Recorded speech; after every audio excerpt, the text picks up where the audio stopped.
जब मराठाओं को पता चला कि औरंगजेब ने छत्रपति संभाजी महाराज को मारने से पहले 40 दिनों तक उन्हें तड़पाया था, तो औरंग की इस अमानवीय हरकत ने मराठों के दिलों में आग लगा दी।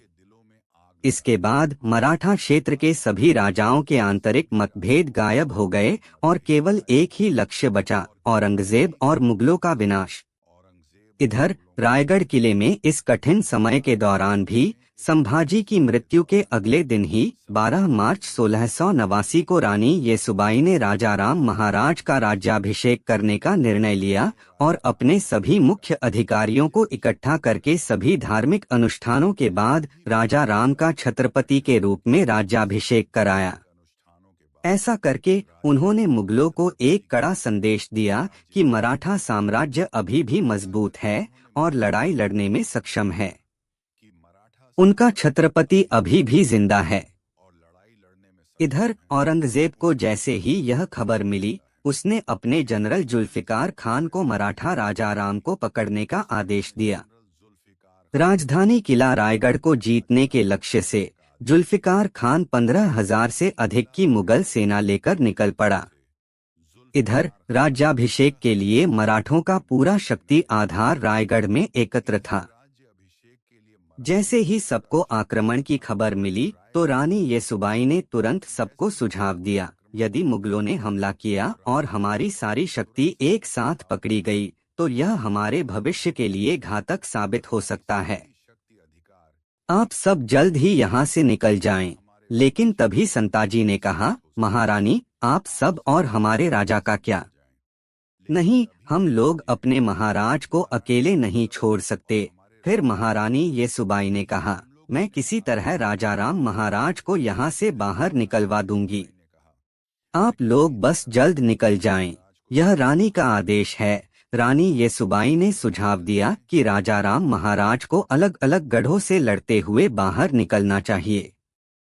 फिर उनको अंत में जिंजी में जाकर सुरक्षित रहना होगा, क्योंकि जिंजी का किला एक अभेद किला था।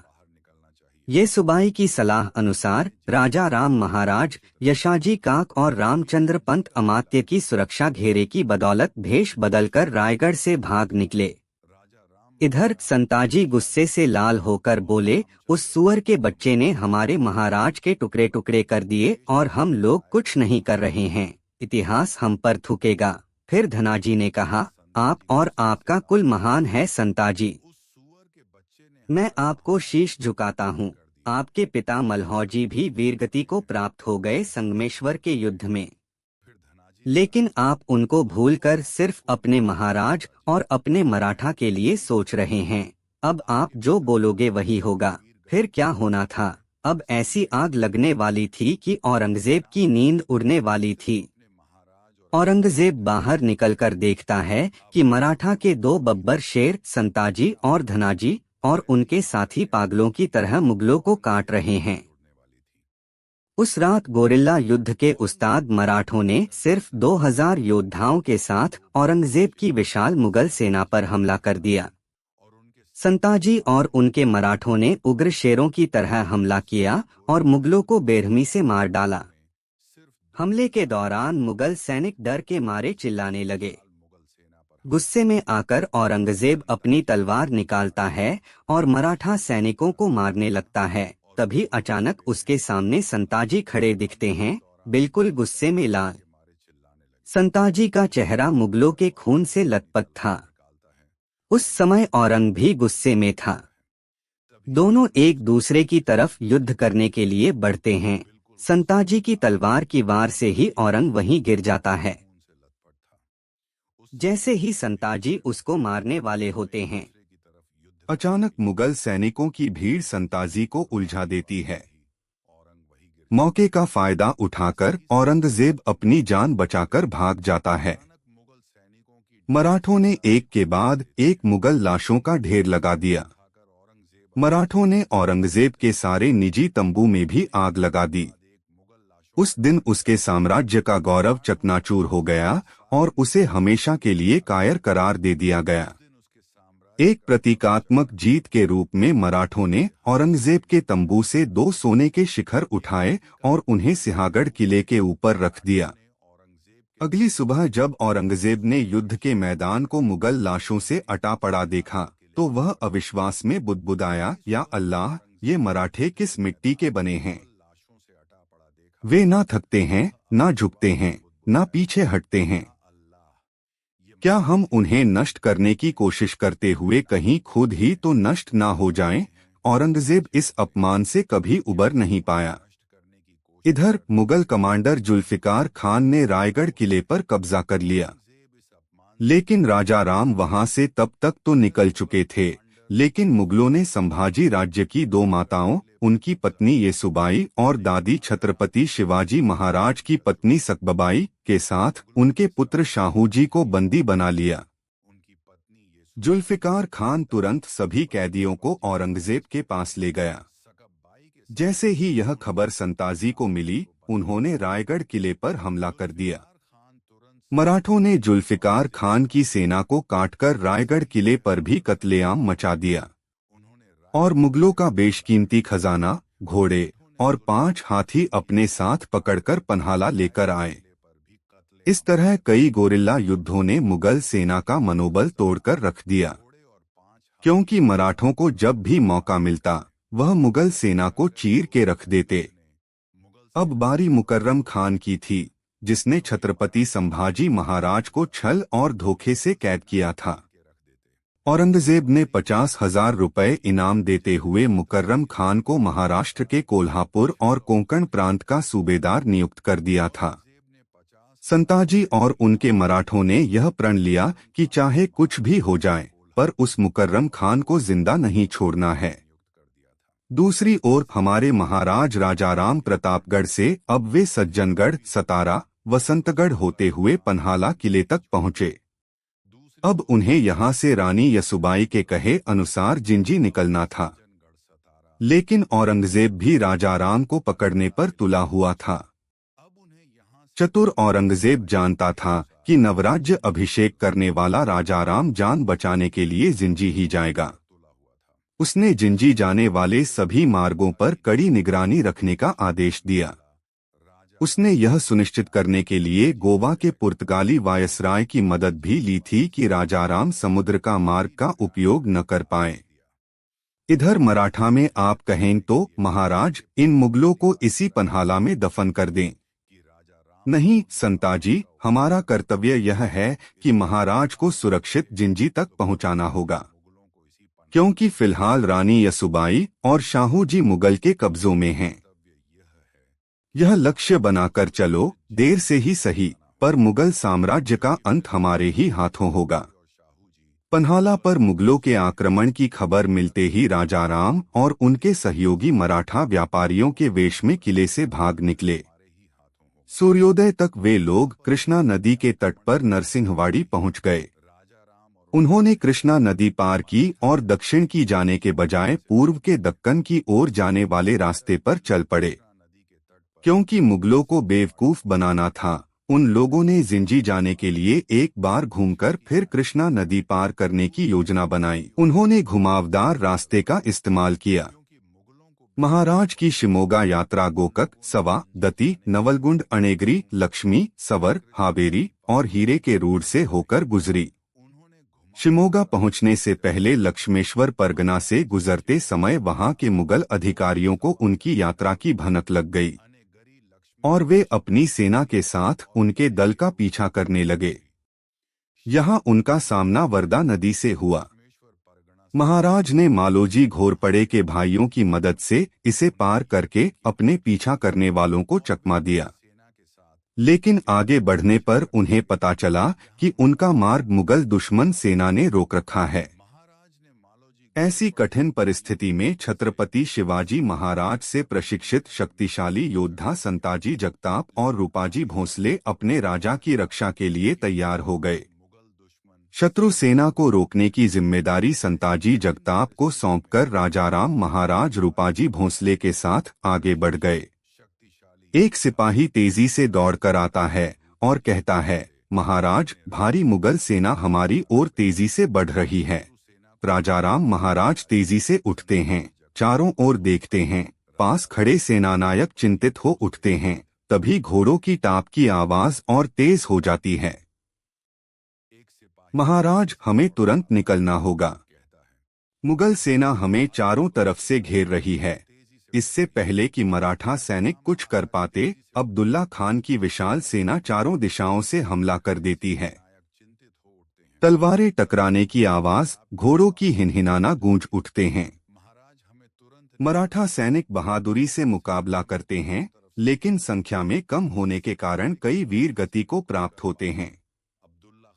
अब्दुल्ला खान कहता है, राजा राम को जिंदा या मुर्दा पकड़ो, किसी भी हालत में भागने ना पाए। मराठा योद्धा अंतिम सांस तक लड़ते हैं और आखिरकार अब्दुल्ला खान की सेना सभी मराठा सेना को बंदी बना लेता है और फिर उन्हें बीजापुर किले में ले जाया जाता है।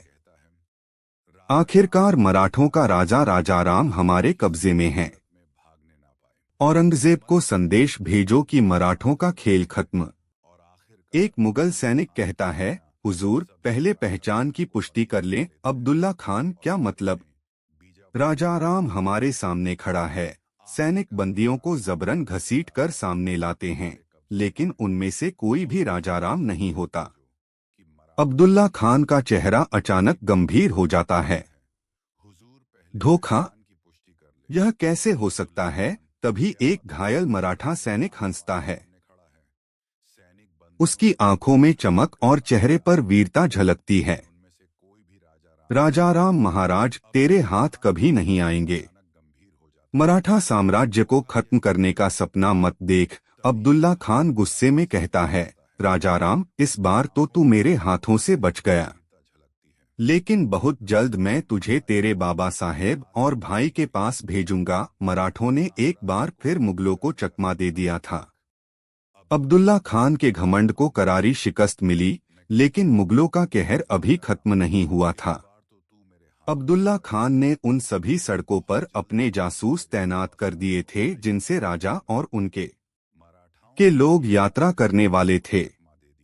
राजा राम महाराज और उनके लोग मुगल जासूसों से बचने के लिए आगे की यात्रा में घोड़ों का उपयोग करना छोड़ दिया।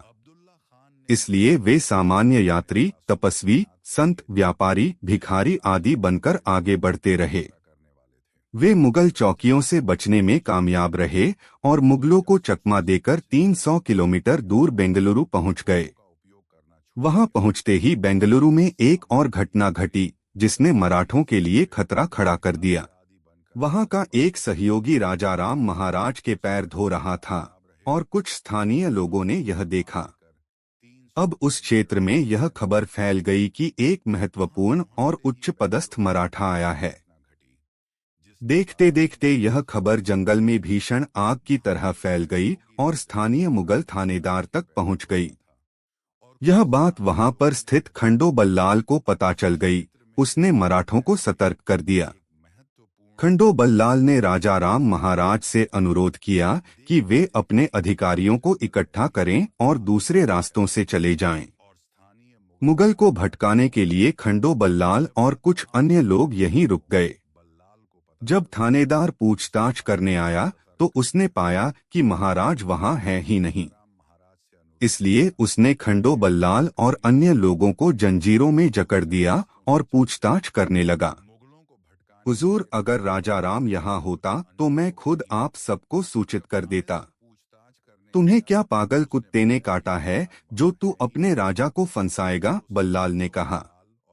राजाराम का परिवार मेरा भी दुश्मन है। उसके भाई शंभू राजे ने मेरे पिता बालाजी आजी को हाथी के पैरों से कुचलवा दिया था। मुझे भी उससे बदला लेना है।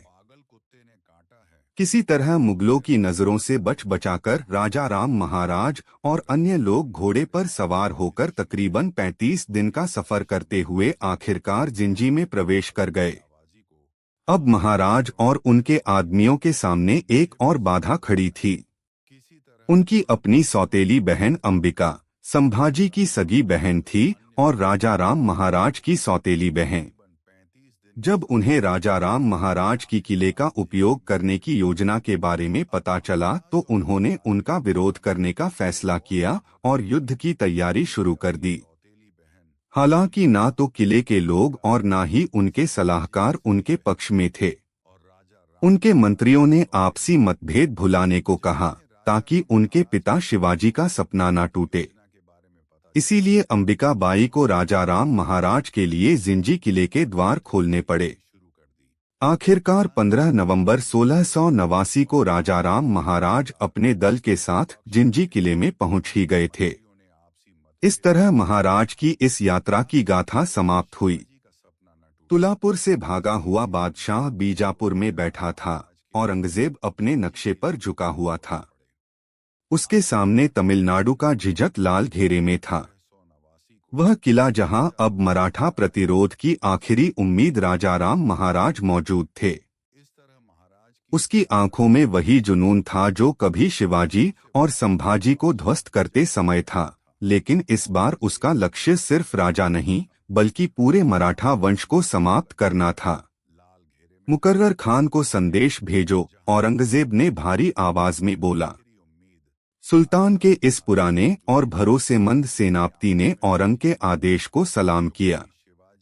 मुकर्रर खान को आदेश मिलते ही उसने एक विशाल सेना तैयार की। हजारों मुगल सैनिक के साथ वह जी की ओर कूच कर गया। कोंकण से निकलते ही यह सेना बेजोड़ रफ्तार से बढ़ती गई। जंगलों, नदियों और पहाड़ियों को पार करते हुए मुकर्रर खान लगभग 800 किमी का कठिन सफर तय कर चुका था, लेकिन उसे क्या पता था कि उसका यह इंतजार हमेशा के लिए शांत होने वाला था। मुकर्रर खान की सेना जैसे ही झिझर से कुछ दिन की दूरी पर पहुंची, अचानक हवा में शंख और रणसिंघा की गूंज उठी। दूर पहाड़ियों से उठता धूल का गुब्बार देखकर मुगल सैनिक सतर्क हो गए। यह कोई और नहीं था बल्कि यह मराठों की छापामार युद्ध नीति का प्रचंड प्रहरी थे। संताजी, माँ भवानी ने हमारी सुन ली। शिकार खुद शिकारी बनकर यहाँ पहुँचे हुए हैं, तो वह तू ही है संताजी जिसका आतंक फैला हुआ है। याद है एक आतंक और था, शभा। वह भी बहुत उछलता था, जिसको मैंने हमेशा के लिए शांत कर दिया। वह धोखा था, वरना तुम्हारी नस्ल शंभू राजे को पकड़ना तो दूर, पैर की धूल चाटने के लायक भी नहीं है। तो आजा, आज देख लेते हैं कौन किसका तलवा चाटने लायक। दिसंबर 1689 के अंत में मराठा सेना ने मुकर्रर खान की विशाल सेना को गाजर मूली की तरह काटकर तबाही मचा दी। भयंकर युद्ध के दौरान संताजी घोरपड़े ने व्यक्तिगत रूप से मुकर्रर खान के साथ युद्ध किया। जब मुकर्रर संताजी का सामना नहीं कर पा रहा था तो वहां से भागने लगा। संताजी ने उसका पीछा किया। मुकर्रर खान, तुझे मैं मृत्यु के घाट नहीं उतारूंगा। जिस तरीके से तुमने हमारे महाराज को 40 दिन तड़पाया था, उसी दर्द को आज तू महसूस करेगा। जो बच सकता है तो बच ले। मुकर्रर खान के घाव इतने गंभीर थे कि उसके बचे हुए शरीर पैनिक उसको उपचार के लिए ले जाने लगे, लेकिन मुकर्रर खान की वही दर्दनाक मौत हो गई। मुकर्रर खान की मौत के साथ मराठों ने छत्रपति संभाजी महाराज की शहादत का बदला लिया।